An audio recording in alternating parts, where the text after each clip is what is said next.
Yeah, if you're hearing this, then we managed to fix my computer. This is the one that I promised everyone, the podcast describing the US trip on this version of reality. My name is Liam, but also known as Liamo All-Star, and with me is Alan. He's the person who came with me on the US trip for 10 days. Say hi, Al. Hello. Yes, I know everyone's already going through the memes and going, Alan, Alan, Alan. Maybe his name's Steve. No, it's Alan. Yeah. It's not Adam, it's not Alan with two L's and an E, or an I, or a U, or any other vowel for that matter. Or anything like that. Yeah, feel free to contribute at any time if you want. We'll just sit there. Okay. You're talking. Everyone's talking. This is a podcast. It's what people do. We talk. One at a time, yes. Or two at a time if, people are arguing, like on YouTube and other sources where two people are arguing and one person's saying something and then somebody else is interrupted. It's like, oh, wait a minute. No. Your point is irrelevant because my point is overriding your point. And I'm speaking louder than you, therefore my point is better than your point. But I can't insult your mother because... Oh, hang on a second. You can't insult my mother. So you're talking about my mother. See, that's exactly how it works. Insult my mother. Yeah, you know my mother. She's a nice person. I don't know if she's ever been called that, but hey, she might be the only listener, who knows. But yeah, we're going to describe and go into detail into the US trip, our 10-day tour of the USA. It's interesting how it actually started. It started like any story starts, with comedy. We were going to see Seinfeld, was specifically... I was excited. I was going to go and book the tickets, and I was on the Ticketek website. Seinfeld was coming to Australia. It was really exciting. He's not come out to Australia for 20 years. And let's say, Seinfeld, thank you for all the years of laughter. Thank you for everything that you've contributed to comedy and entertainment.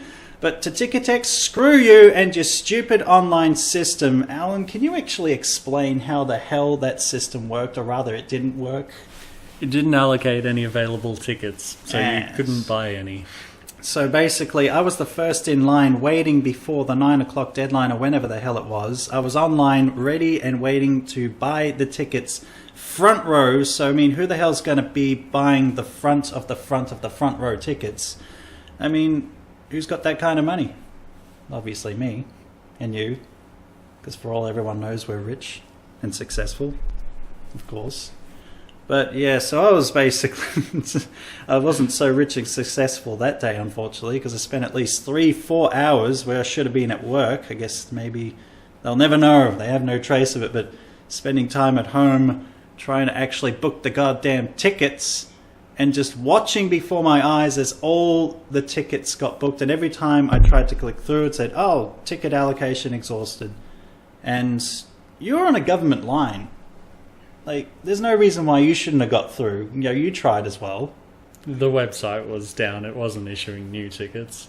Or they'd already sold the tickets and maybe it just didn't catch up to itself in time. Who the hell knows? But the fact is, long story short, hours were wasted and didn't get the tickets to see Seinfeld in Australia. So disgruntled as I was, I got into a typical mood of mine, and our ingenuity kind of brought us around to looking at alternate ways to get to Seinfeld. And of course, within an hour appearing on Ticketmaster resale site, all those tickets that were just sold from Ticketek, I reckon they're in cahoots anyway, the ticket people had bought the tickets perhaps for themselves, and now tickets that were $200 for front seat, front row, were now $2,000.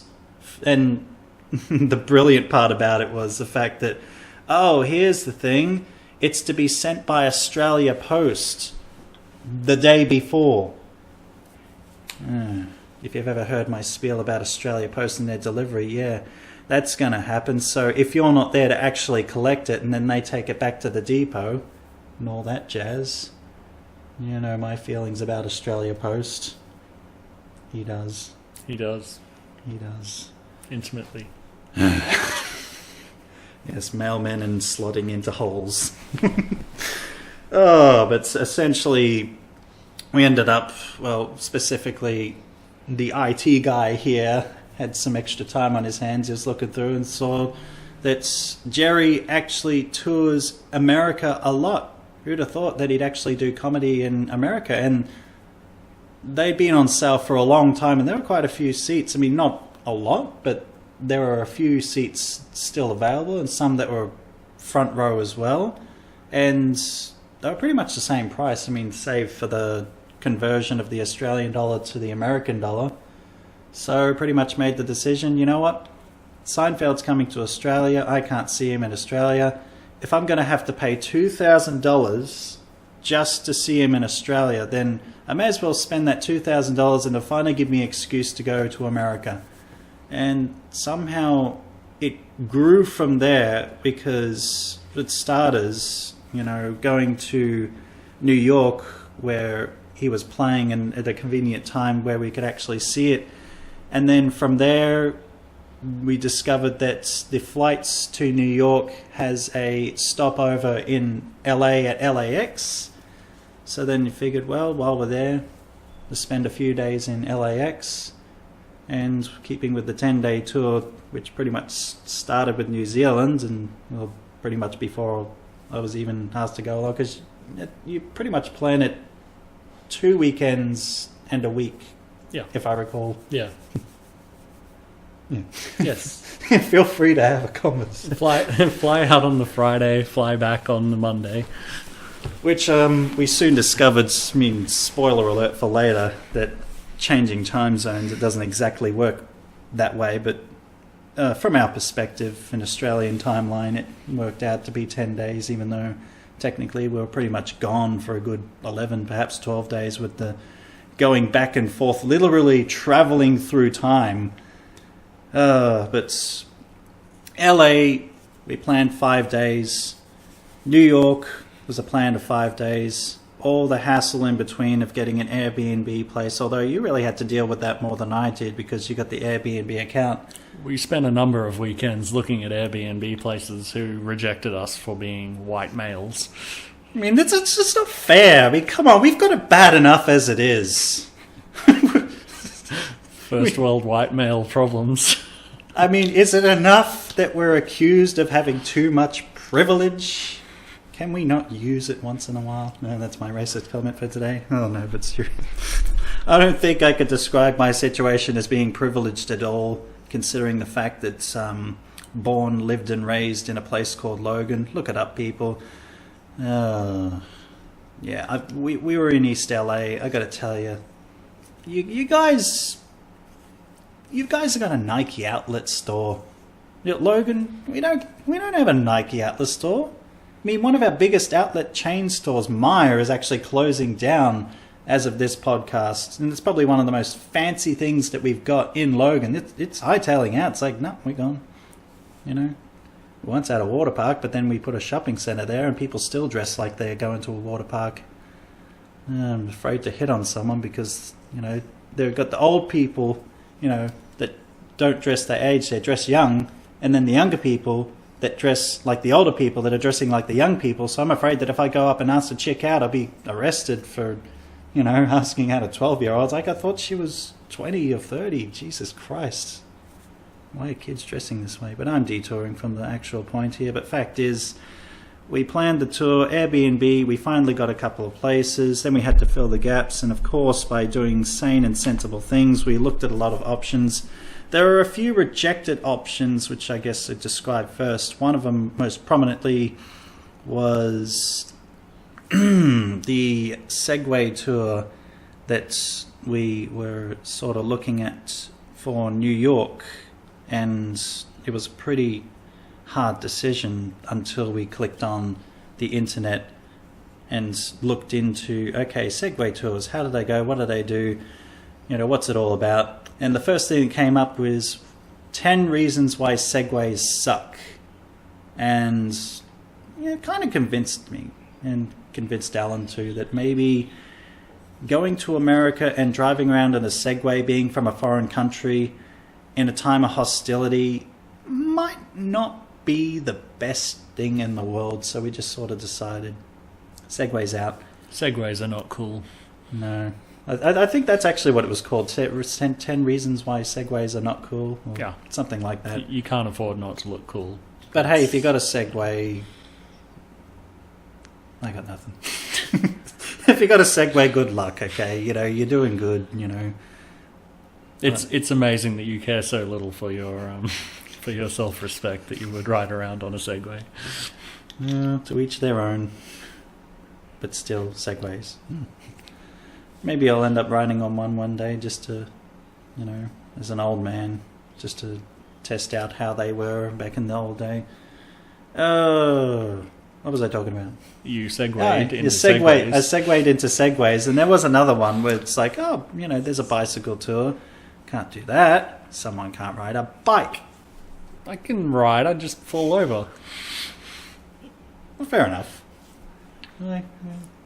Technically, I haven't I haven't ride a bicycle. Ridden. I haven't ridden. See, that's why he's here as well, to correct me. Autocorrect. He's the IT guy. He's into software and everything, so he's there to correct my spelling as well, because that's just another part of anything else. Not really. Bicycle tour. But I haven't ridden a bicycle in a while. Just odd. I went and got my freaking motorbike license. And stupid me. And then go riding on a highway back in the middle of the night. Don't think I'll do that again. But there were a few other things there that we were looking at, but ultimately, I think, depending on how even long this podcast even goes, we may have to just split this off into two parts, because we did book a lot of stuff into the trip, and we finally knocked it down to when we arrive, if we get sleep on the plane, we shop. Well, I'll shop. You didn't shop. I did not. I went clothes shopping. Had that all planned to go to the outlet stores, get me some clothes and some accessories, and oh my god, shoes! I could not find the shoes in Australia at that price, but in America they had it for that price. There's nothing wrong with that at all. On the Walk of Fame, the tar pits, Madame Tussauds, also known as simply the Wax Museum, and sleep above everything else, and then, I did also schedule in to go to Laugh Factory as well, a few comedy places for the night time, but it was a tentative schedule. That was for the Friday that we flew in. And then Universal Studios on the Saturday, and then to see Chris Titus, and that was interesting as well, because we had to fill in the void, and I was thinking, what else is there to do? I mean, surely there's got to be some other guy that we can, see, something that we could do. There's got to be another comedian playing around. It's like, Chris Titus, he's LA based, looked it up straight away, slotted in, perfect. So booked that in for Saturday night, and then for some odd reason going all the way out to Santa Barbara, which, from Australian perspective, it doesn't really seem like that much, because it's only 2 hours of driving, mate. It's a bit more than that. Yes, we're driving all the way to Santa Barbara to skydive, and then planning on going through Santa Monica and a couple other places on the way back. And we were delayed in Santa Barbara waiting for the skydiving, because they had fog cover, so they weren't jumping early in the morning. Yeah. So it was pushed back a couple of hours. So yeah, unfortunately that happened. But we'll get into detail into that in just a second. But then on the Monday, Disneyland. It's a fun place. And then, of course, on the last day, we had something planned. We had something that we did plan on doing on that last day. We were going to go to San Diego, or as it translates to mean, a whale's vagina.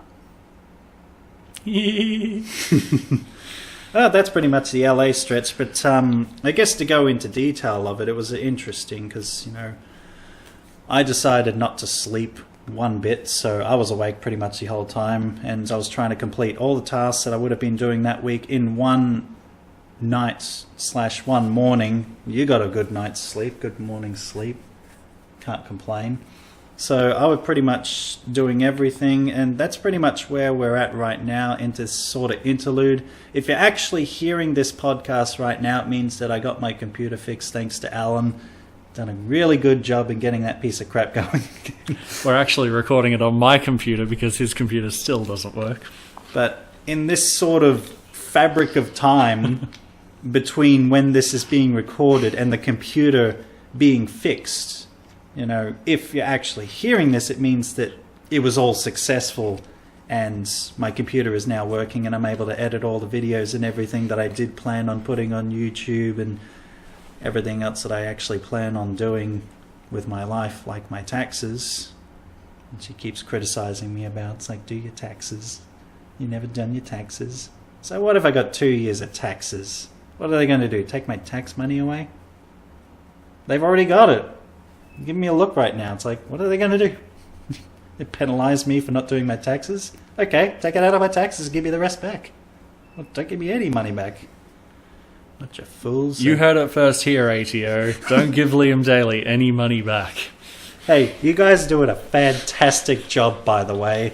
I got to get into detail about that whole story with regards to your mess with your little system in place that's created so many fake debts, but that's another story for another day.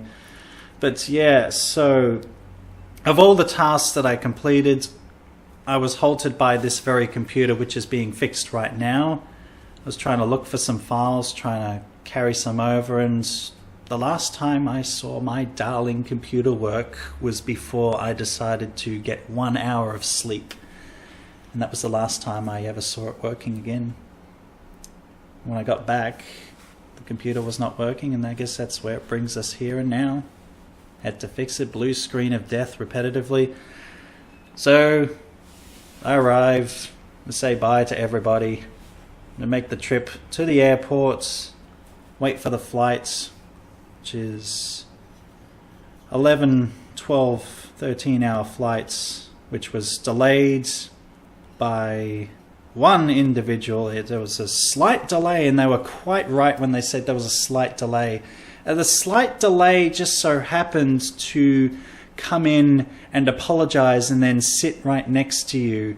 And oh my God, it's airport security. Oh, and look, I can't thank you enough, Alan, for listening to one of my life's lessons about not talking to people and being nice to people like that. Because if you did, it probably would have been talking the whole flight and getting information and exchanging numbers. And oh my God, yes, I know that airport security is just dreadful. It's totally their fault and not yours for being late and not taking enough time into account and not... Ugh. I had no sympathy for her. We all went through the same security. And, yeah, they held the plane for her. So an hour later, we were ready to take off. But still, we're in the air. I mean, it's not like there are any cops up there. And if they are, like the Air Force or that, putting their radars out and checking the speeds of the plane. But we seem to still make the flight back. I think we didn't really make up too much time. I think by the time we arrived... We left Thursday, and then, not Thursday, America time, but Friday. Yeah, we left Friday, and then we got there on Friday. That makes sense. Look it up. So we travelled through the time zones, left on Friday, got there on Friday morning. So basically, we travelled back in time. We finally did it. I've achieved one of my life goals, which was to travel back in time.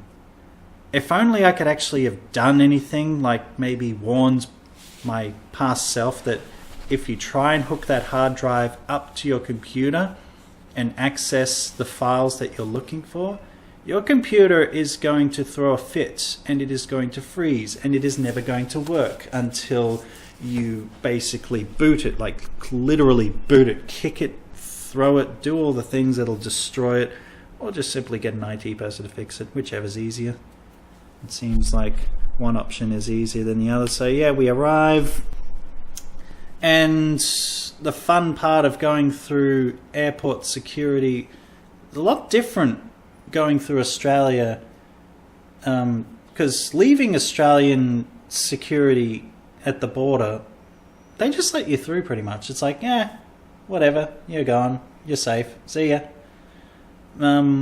which is different when you're coming back in, obviously, but leaving through airport security in Australia, it's really relaxed. Like, they really just don't care. And getting into America is the first time I've ever been to America, and also through basically the security through American Airport. And they took fingerprints, took photos and everything.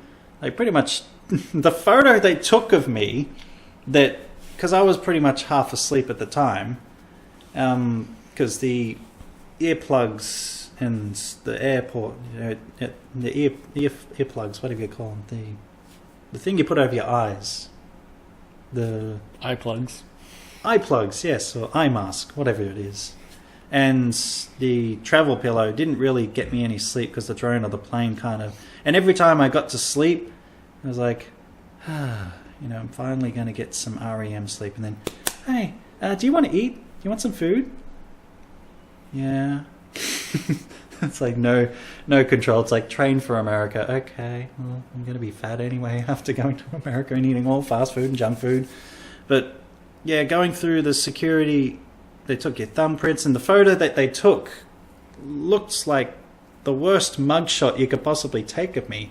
It made me look like I was some mean Russian spy, I don't know, some Eastern European criminal who had a sketch taken and, was on the world's most wanted list. That's the kind of photo that they ended up taking. And it was like a docket or receipt that I had to go through. And then I learned my mistake from the New Zealand trip when going through the customs to get through to the actual country, and they say, welcome to America. He did not say welcome to America. He said move on. He said, I think he said welcome to America to me. Well, what did he do with you, the guy with you? Because you got a mean guy. He was Hector Vasquez, if you're listening, Hector. He was very short and, fingers, photo. What are you doing here? All right, move on. Yeah, the guy I got was a bit nicer. I mean, I think he was Asian American or, whatever, not really important. But the fact is it was a bit nicer. It's like, okay, so just need this and just need that. Okay, so what's your purpose of travel? Oh, yeah, I'm just visiting America first time. Like, oh, okay, yeah. So you're working? Yeah, well, what's your job? It's like, told him what I do. It's like, so still got a job? It's like, well, hopefully when I come back. I mean, I'm not quitting. I'll go back to work as soon as I'm back. And then it's like, okay, well, welcome to America. First time. Hope you enjoy yourself. I got nicer reaction. Maybe it's just you. Maybe Hector just doesn't like blondes. Maybe. Yeah, it's just like everyone likes blondes, except blondes. They don't like blondes because they're like, oh my god, such a bitch. I should get off with that. But yeah, the mistake I made in New Zealand, of course, when they ask where are you staying, and I said I don't know. Alan booked it. He's got all the information. I'm good with faces and places. I'm bad with names, and he was just giving me this blank stare the whole time. Like, Al, he's not letting me in. Where are we staying? It's like Queenstown. Yeah, Queenstown. Yeah. Okay, welcome to New Zealand. It's like you got to be kidding me. What are you going to do in New Zealand? America you can understand, but New Zealand, come on. It's like going from America to Mexico. Australians don't live illegally in New Zealand. If they do, then maybe it's... I don't think even New Zealand, they wouldn't care if they were. It's like, oh, you're Australian, bro. Oh, yeah, it's cool, eh? You bring any milk? It's expensive as over here. It's starting to sound Canadian now. Yeah, maybe they're a little closer to Canada than we are, aren't they? America. Well, both. Canada's in America. It's north of America. Yes. So technically, New Zealand is. So they're probably closer to being Canadian than, maybe. I don't have my map near me, but sure. We'll have to just go by what we go by. We're just prattling along now, but yeah, so we land, we get our bags, we get the car. I got a luxury choice at the Fast Pass, and I had a choice of 3 cars. I forget what the first car was. It was some American. It was like a Dodge. And I didn't even know what it was. I was like, well, I'm not going to select that because I have no idea. And a Ford Focus or Fiesta, whatever the hell it was. But the fact is, as a Ford's like, yeah, not a chance that I'm going to be driving that. I will not drive a Ford. Just no.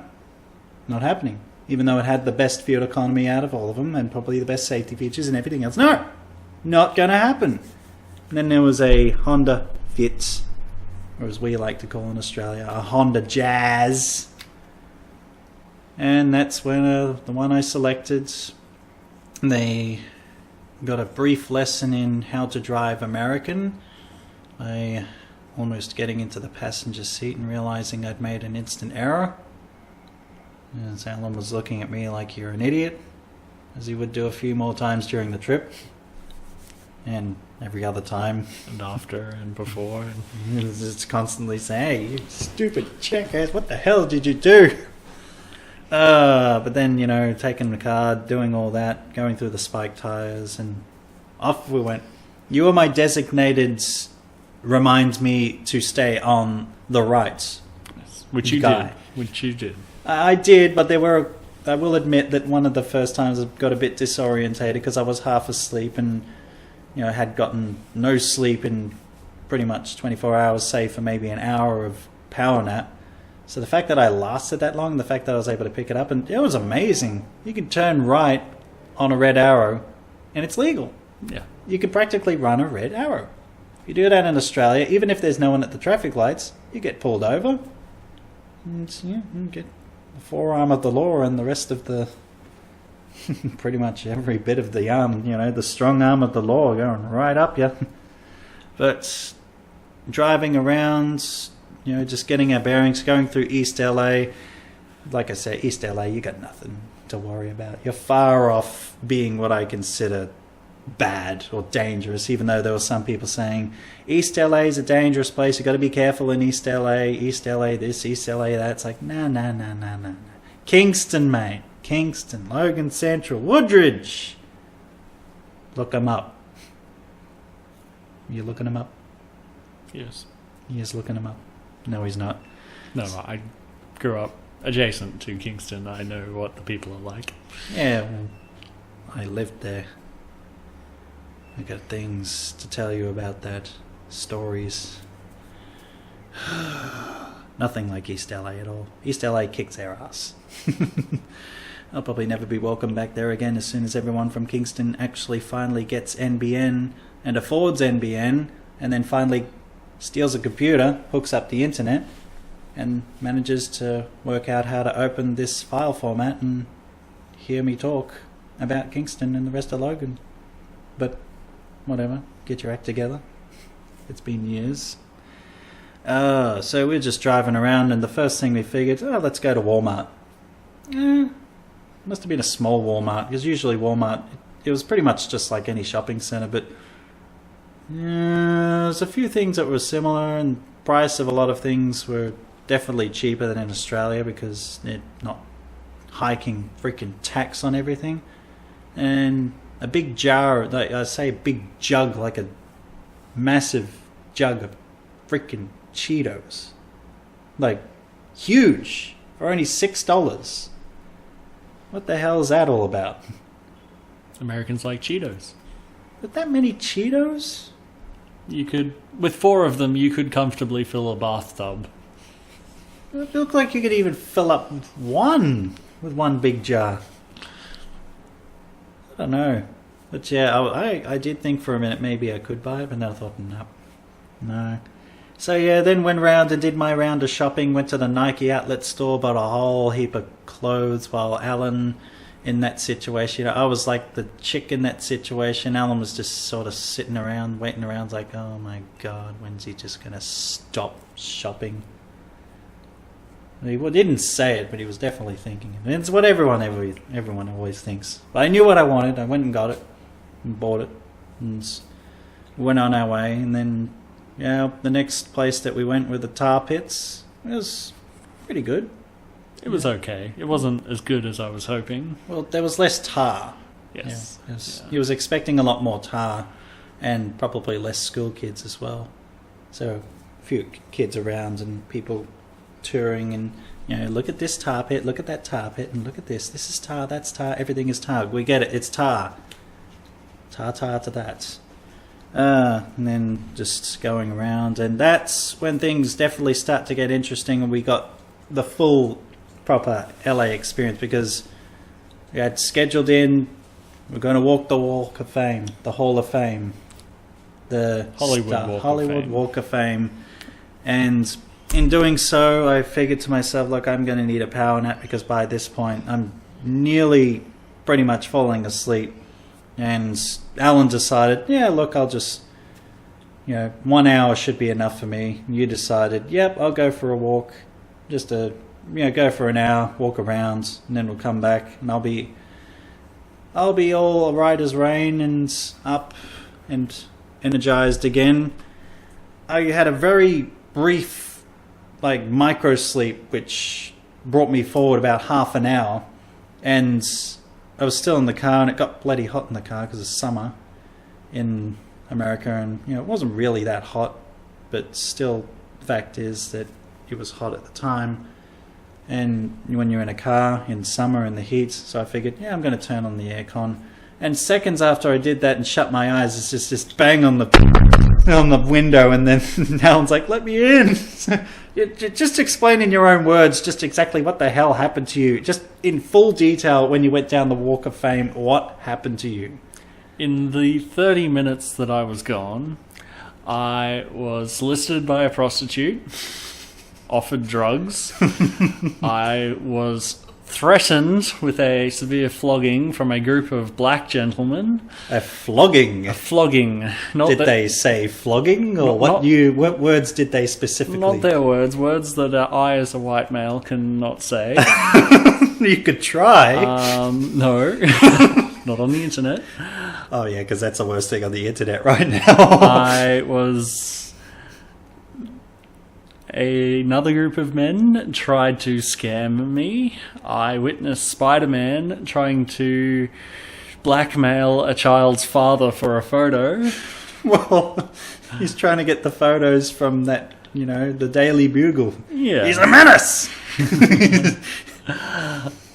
Yes, it was a wonderful intro into Hollywood. But there was also something else. I mean, you were preached to as well, weren't you? By a guy with a megaphone. He was preaching in general to the general area. He was shouting about the end of the world. And yet, at the same time, you happened to be walking past. So. Yes. Out across from the Scientology building. Oh, well, two of them yelling at each other, perhaps. One side saying, the world's going to end because God says so. Yeah, well, we think the world's going to end because Tom Cruise said so. You shut up. No, you shut up. And then Buddhist just walks past. It's okay. We're all right. Shut up, fatso. You shut up. No, I love Buddhists. If I could pick one, I'd be Buddhist. Because it's all tranquility. There's actually a proper line of thought behind it. But that's another story for another day. So basically, you were solicited, then you were threatened, and then you were preached to. And I was scammed. So it's so effectively you went through the outside perspective of any relationship. So and you got the full LA experience. It's like, then you're in the car, it's like you're telling me, pretty much the condensed version of that. And it's like, well, I'm wide awake now, let's go, let's see. So I'm like, all right, well, if something happens, I get to do, there's some action that might happen, and I get to freaking... and they were all gone. All gone. Yeah. The lady with snakes, she was gone. There was a lady with snakes? There was a lady with snakes, yeah. Big 2-meter snakes, draped over her and walking through the crowd. Real snakes? Real snakes, yeah. Oh, for crying out loud. I mean, they were American snakes, so, yeah. Yeah, so not like Australian snakes where they would literally chase you down and shoot your tyres out and... Yeah, threaten your family over the phone and say, I'm coming for you. I'm no expert on American snakes, but I do believe they were just pythons. Yeah, because there's nothing wrong with pythons. Yeah, they just constrict you until you die. Yeah, once again, like any relationship. Yeah. But yeah, it was a bit disappointing because I'm doing a bit of video vlogging, whatever the hell you want to call it, just kind of recording the trip, and I was hoping to record that section of the Walk of Fame. But yeah, if I would say there was one dangerous part of LA, it definitely was the Walk of Fame. Unfortunately, just even with all that danger that was there with you before and gone now, it still didn't. Having my phone out, just people handing pamphlets of where people's homes are. Every now and then looking down the ground. Okay, there's this guy. Oh, look, I found George Costanza. I found The Simpsons. Oh, look, I found this guy and this guy. And I think I missed probably about 500 stars. I just sort of figured, we'll just go to the Wax Museum. We'll see a bunch of stars and, look at a bunch of people. Literally, actually. And I guess it's the one way to see a bunch of celebrities without seeing a bunch of celebrities. It was quite an interesting experience.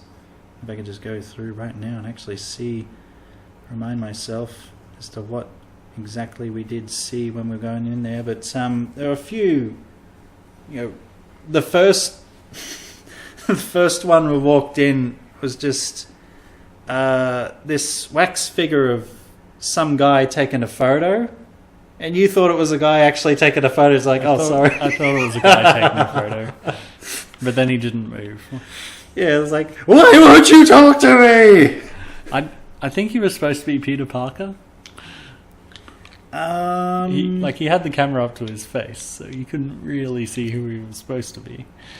Maybe. Don't know. There was Spider-Man later on. But, yeah, there were quite a few in there. And a few that we had no idea who they were. But, I was looking at some... Yeah, because I think in the first section there was Zoe Saldana, Conan O'Brien, who was conspicuously placed across from her, so it kind of looked like he was ogling her from afar.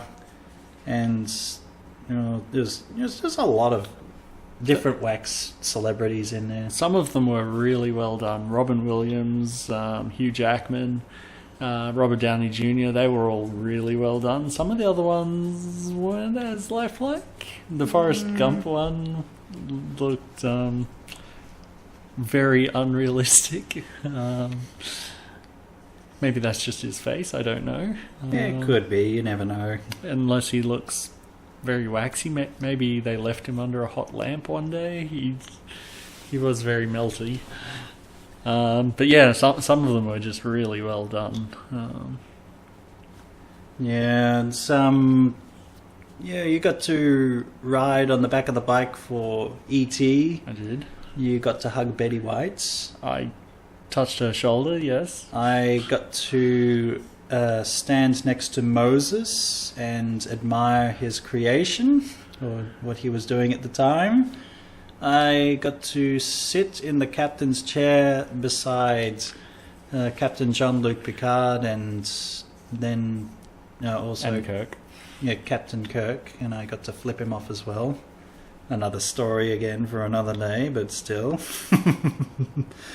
But there were a lot of different celebrities in here. They had Bruce Lee, they had, Tony Hawk. I got to pretend like I was lifting him up.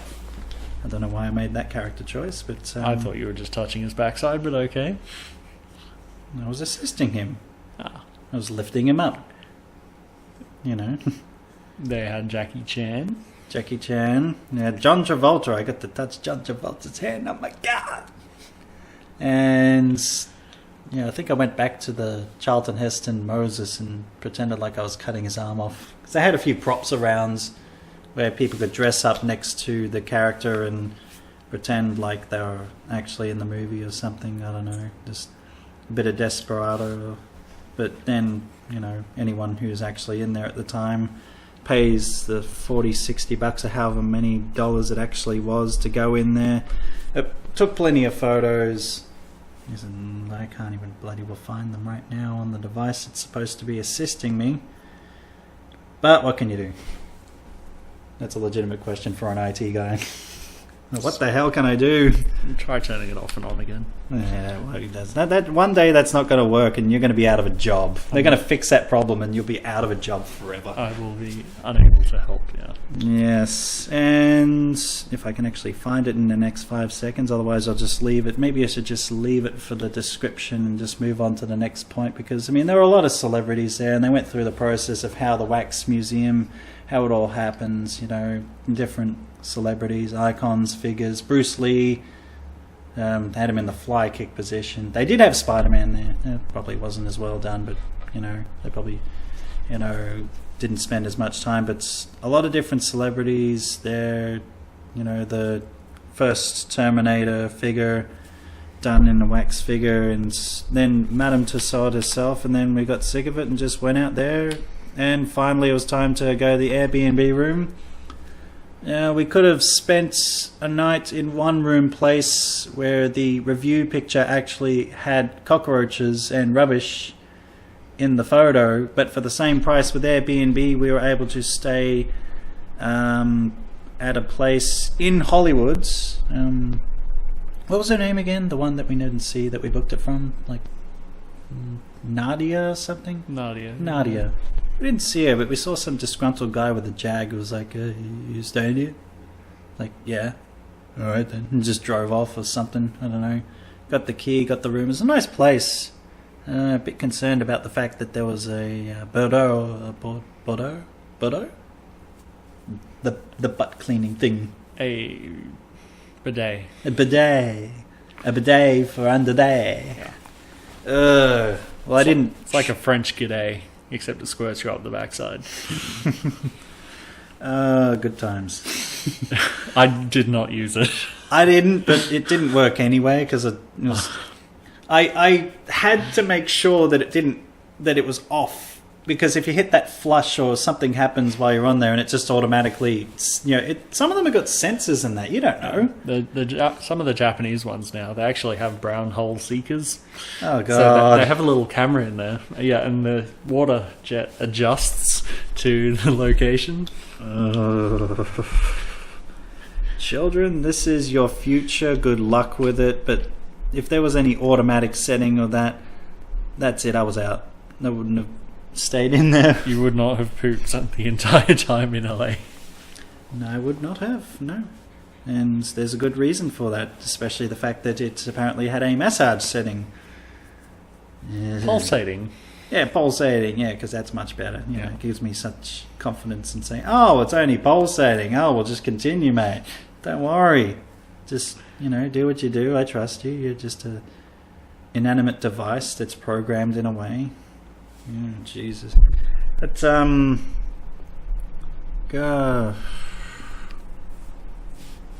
we went to, where was the restaurant that we went to? Trying to remember where the hell it was. Original Tommy's. That's the place. That's where we discovered that American large is different to Australian large in terms of meals. Australian large size in takeout meals is an American regular. So, and the fact that supersize was even bigger than that when they had it back in the day. Jesus Christ. I mean, god damn. That's some good value. But I would not eat there again, at least not for a while. I'm not saying it wasn't great, but I just felt the grittiness of the chili dog and the chili fries that I bought, because I had to go all the way. You were eating conservatively, and you bought the regular, and you bought the regular fries because you didn't want to get fat. I bought the regular fries. I mean, I was eating a chili dog and chips. Everything was deep fried and greasy. Yeah, like most things in life, they're either fattening, acidic, or deadly. Sometimes all three. What can you do? Like marriage. Pretty much.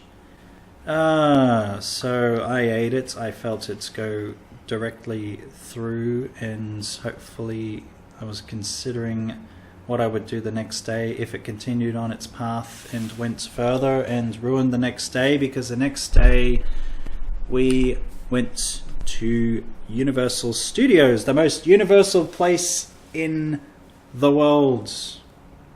But before we went there, we had to do one thing. We had to get some breakfast. And we went and got donuts from a local merchant, an Asian who ran a donut shop. And she was not in a good mood that day. She did not want to take foreign cards. Surprise, surprise. And we had to go to the servo across the road, the 7-Eleven. Once again, surprise, surprise. And discovering that they sell alcohol there. So just imagine that, selling alcohol in Australia at a 7-Eleven. No one would get anything done ever, and our problem with drinking would escalate tenfold. But then again, maybe it'll just make it more convenient for people, and they'd be more conservative with their alcohol and figure, well, people are going to see me drinking, maybe I won't buy so much, maybe I'll just buy this one beer and be done with it. No. Said no Australian ever. They'll just say, I'll stop at one. I only need, enough to quench my thirst and to make me feel better, because beer, has that effect on people where it's like, it makes me feel good. I'm just going to have one. I don't drink, but it seems to me like the people who have an alcohol problem are the people around drunk people. The person drinking does not have a problem. Not judgmental at all. Not judgmental at all. But went to Universal, and it was quite fun because the fun drive there. We planned to spend half a day there, save for any delays with lines and that, which did not disappoint. And by did not disappoint, I mean incredibly disappointing, because lines. No one's going to go into a theme park and go, oh boy, lines! I can't wait to get through to the beginning of the line so that I can ride this ride, just get out of the way, and then go back to the end of the line and do it all over again. One thing to be said about America, there's lines for lines for lines. You wait in line just so you have the privilege to wait in another line. And they also have something called... Fast Pass. Oh, Fast Pass. Yeah, they got that. But also preferred parking. So if your fat lazy ass isn't able to walk an extra, 100 meters or so, you could do preferred parking. Park wherever you want. But then why stop there? Just park in the middle of the theme park. You can't park here. Preferred parking. Oh, right this way, sir.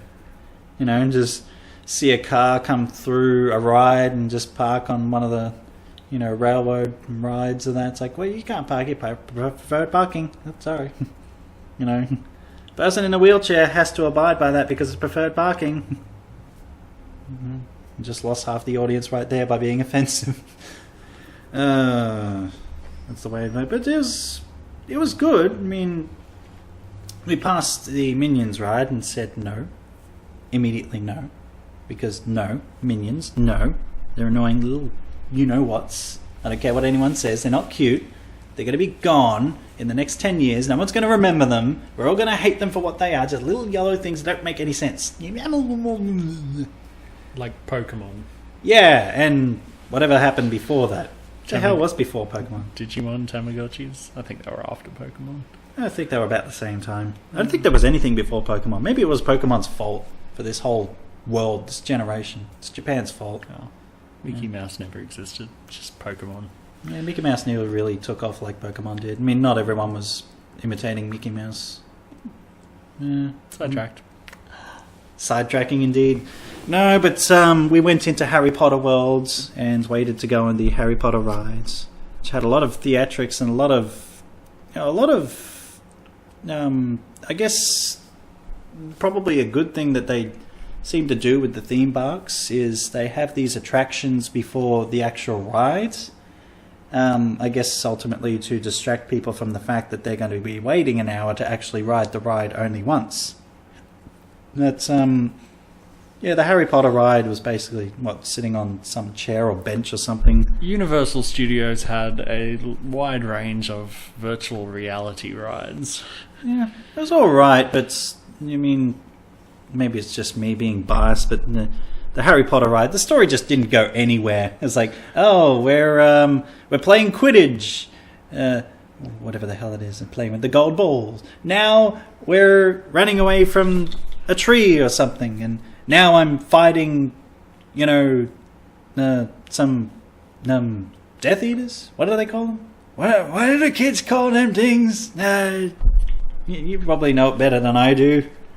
Kids, yeah. Yeah. And then eventually, at the end of the ride, for no reason whatsoever, they ended up winning a game of Quidditch and then getting off the ride and, I don't know, graduating or something. I don't know. What the hell was the point of that damn ride? And then we got on the next Harry Potter ride, which is an even longer wait, which was a better ride, sort of. It was an actual coaster ride, but it was really subtle. And then eventually, I think we got lunch after that. Yeah, had some lunch. Then ventured over into... that's where we went to The Simpsons. Went to Springfields, I believe they call it. The Springfield area. And went to the Simpsons ride. I gotta say, the Simpsons ride, out of all of them, I'd say that's probably the best ride of the entire thing. And also probably the best distraction, because they play clips from The Simpsons and new clips related to the ride. Like, there's this theme going into it, and it's like watching a new episode of The Simpsons as well that you haven't seen before. So it was a really good job, and I liked it. What do you think? It was good. It was good. It's probably the best reaction you'll ever get out of him. Because then after that we went to the Mummy ride and the theatric beforehand, which, person saying, the curse, beware the curse, you don't read from the curse. And whoever it was looked like Darth Sidious, the Emperor from Star Wars. Just some white ghost figures. Like, yes, someone's going to get sued. The ride was interesting. It was a good ride. It probably could have been the best roller coaster ride there, for the fact that it pretty much was us riding through a bunch of theatrics, a bunch of ghosts, a bunch of scary mannequins and that, and you'll never get out of here alive. And that was pretty much it. That's where the ride ended. The doors opened, and that was it. So we pretty much rode a ride where we effectively died in the story of the ride. And that pretty much killed most of the day. We did 3 rides, then because there was the Travelators that went down and down and down and down and continuously down, and that was a fun experience in and of itself, because we just kept going down and down and down and down and down. It's almost like we were going to the bottom of the earth, and then we went down and down more and more Travelators until we got to the bottom, and more rides down there. The bottom of the earth. Pretty much. Flat Earth. Where we found the Jurassic Park ride, which was like a 90 to 120 minutes wait, and we had to make a on-the-fly decision. Do we go on the Jurassic ride, or do we let him become extinct? And so we went on the Transformers ride, which was alright. I'd say it's probably one of the better rides as well. Had a point, but it was probably more related to the first Transformers movie than anything else. The All-Spark and, but then again, I mean, the whole damn movie and the cast and the whole point keeps changing every time a new Transformers movie comes out, so I guess that can't be helped. But it was a good ride. It was a 3D ride too, so you had the eyeglasses to accompany you. I think that's all we did. Well, after that, did we go on any other rides, or what else? There were a couple other smaller ones, I can't remember. Yeah, there's something like that. I mean, anything we missed will be in the video series that I'll be putting out hopefully soon. Pretty much chronicling the trip. But yeah, then went and got some iced cream. I got a shake, you got a shake. And we're just sort of drifting around, then just sort of driving back, and figured, well, that night was when we were going to see Chris Titus. And you think, the fun ends there, and it's all going to be cruisy. One of us might have gotten a bit too far into holiday mode and not accounted for time at all. And the second that we got back, a certain someone else who might be a little more time privy than me said, we need to go. now. Like, huh? You don't have time to get changed into better clothes. We need to go now. It's going to take us an hour and a half to get there. So, I became an expert LA driver on that highway. Any LA cops, if there are outstanding fines, please let me know now, because otherwise I was zipping through traffic and I managed to make my way into the left lane, which is the Australian equivalent of the right lane, which is the fast lane, going as fast as I freaking possible, trying to beat Google Maps, which was telling me that I was going to be 10 minutes late. At 55 miles an hour, which was the speed limit, with some traffic jams in between, but they were slow, but they were fluid and they were still moving. So then it's like, okay, so to make up time, I'm going to go to 60 miles per hour. And now we're going to be 15 minutes late. And it's like, all right, fine, 65. And I think that's the point where you pretty much said, Google is right. Google is God. Google knows all. So Google wasn't wrong, though. But I was going faster than it was originally accounting for. It was I reckon they're manipulating time around us. I reckon they were just taking time and manipulating the whole damn thing. The hidden feature of the new Samsung phones is their ability to manipulate time so that they are in fact correct. Well, we could have been phasing back into Australian time, because we did travel back in time and we're trying to travel forward. No, maybe that doesn't work like that. But my ingenuity, I was thinking, because it was a second show for Chris Titus at La Brea that night, so I figured, can we go to the later show? And you called on my behalf, you got my cards and everything, and the lady thought you were me. This is when I ended up going up to the window. We did make it, by the way, exactly as Google predicted. 10 minutes late, but still, fact is that we made it. Respectfully late. Late, yeah. But they were fine to, just refund and then collect the tickets and, pay for them again, book the show. Went to a nice little Mexican restaurant. Bloody hell, I can't remember the name of it now, but... It was in Brea. It's quite a nice area. Lots of shops, lots of lights. Lots of touristy people looking for a good time, I suppose. No real way in or out. Like, there's no highways, no real main roads, just a lot of back streets to get there. I guess, though, it's safe to say, Titus was right. If there was ever a nuclear fallout or something, they'd just be like, did you hear something?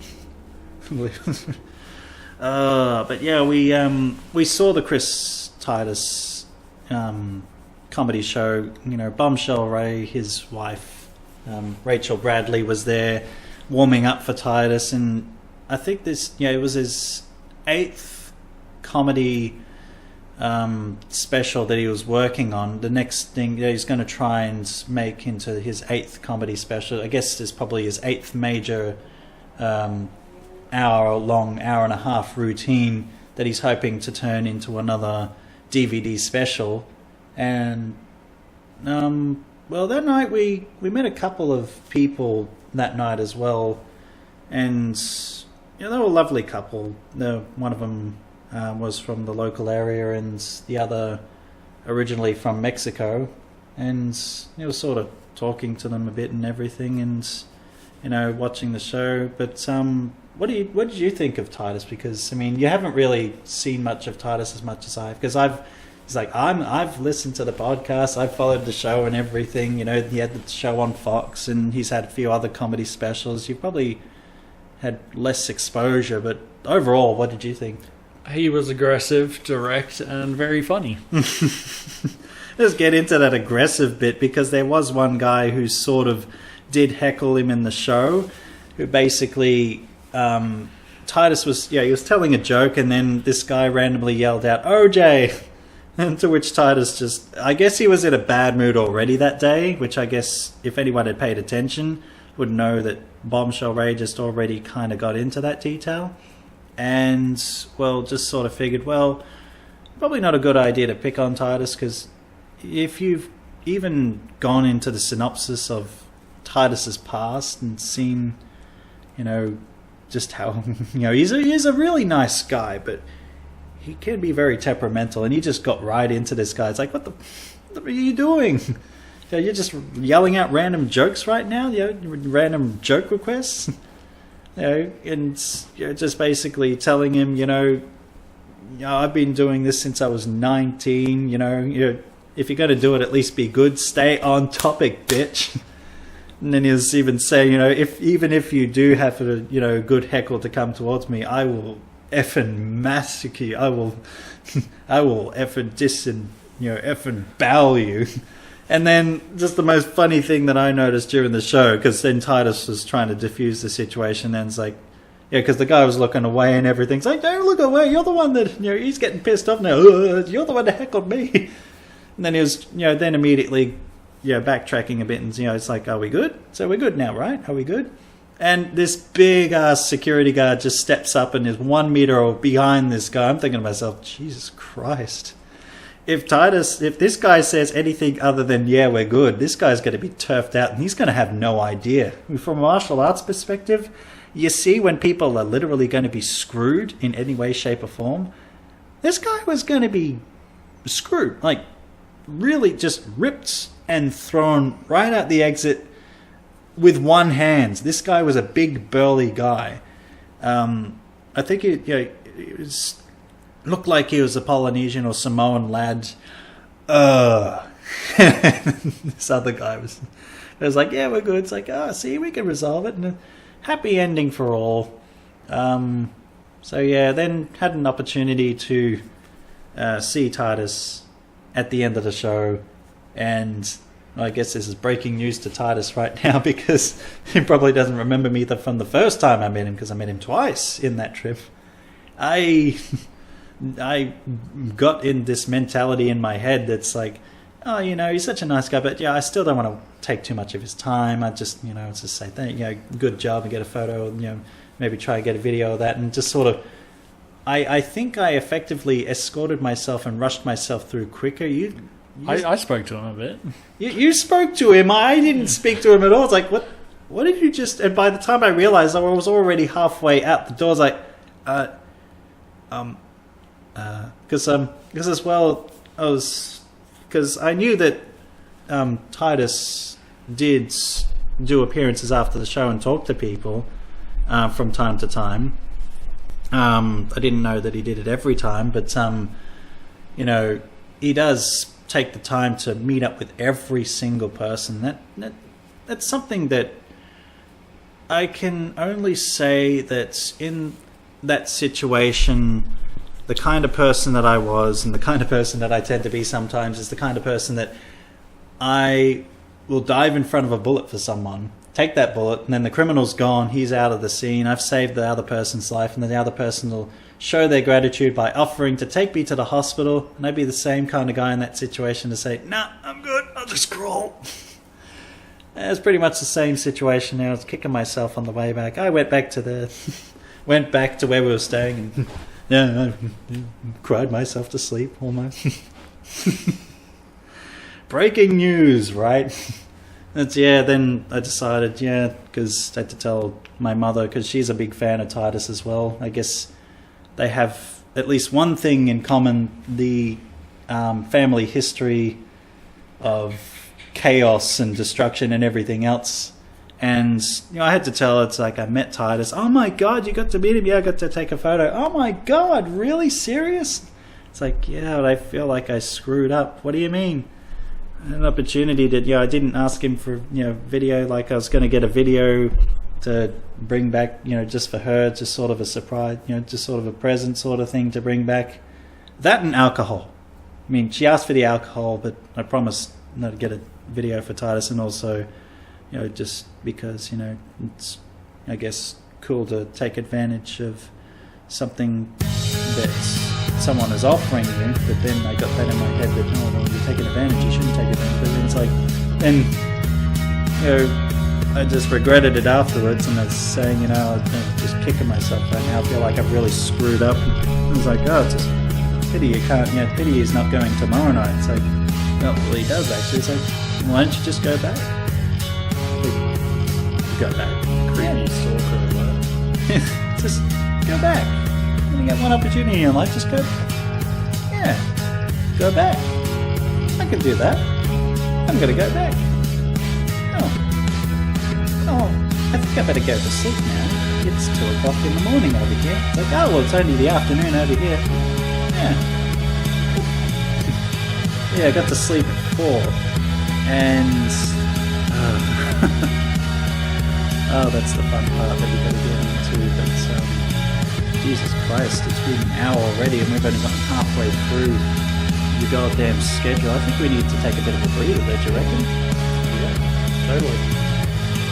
I'm gonna hit the pause button and get to the synopsis of what exactly happens next. Do I go back? Do I do anything at all? Do I survive the skydiving? Find out next time. Or shortly.